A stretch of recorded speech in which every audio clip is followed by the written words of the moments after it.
এখন আমি তারে মানে আত্মা ধরা শুধু বাকি আছে, আর বাকি যা যা বলার এটা সবই বলছি আমি। তারপরে সে মানলো না, সে মানলো তার নিজের জেদ, সে সুন্দর করে তোমার ব্লক করলো, বাই বাই করলো। আর ওই যে ক্ষতি করার কথাটা দাদা বলে গেছে, অলরেডি আমার পেজে একটা স্ট্রাইক চলে আসছে, এবং কি আমি 30 দিন পেজে কোনো ভিডিও আপলোড দিতে পারবো না, এই তো প্রমাণ সহ তোমরা দেখে নিতে পারো।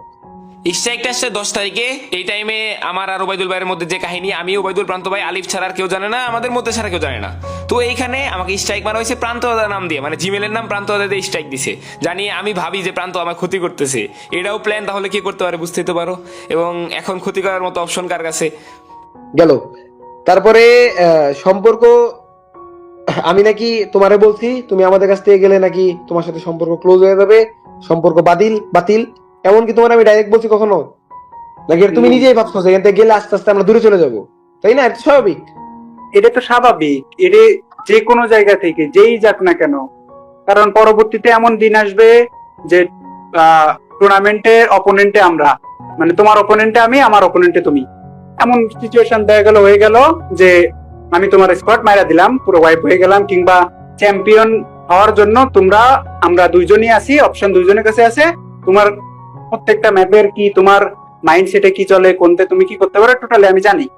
এই হিসেবে আমি যে রিল্যাক্সে তোমাদের ম্যারেজ দেওয়ার একটা প্ল্যানিং আমি করতেই পারি। সেই হিসেবে তুমি তখন তো আমাদের আমাদের লাগবেই যে যার সাথে এটা যে আমরা কারণে কিছু খারাপ করলাম, লাগবে। যে যে যে বাড়িতে ভাত খায় ওই বাড়িতে হাইগা দিল, জিনিসটা এমন হয়ে যাবো গা। যাই হোক, তো জিনিসটা এরকম। আবার হচ্ছে প্রান্ত দাদার প্রতি আমার হক না ওবায়দুল ভাইয়ের হক, এই কথাটা আসলো এই জায়গায়। এখন তুমি এই বিষয় নিয়ে কি বলবা? আমি কি তোমার কোনোদিন বলছি তোমার প্রতি আমার হক আছে, বা আমার প্রতি তোমার হক আছে? এর উপর তো কেউ জোর খাটাইতে পারবে না, অন্তত তার মতামতের দিক দিয়ে।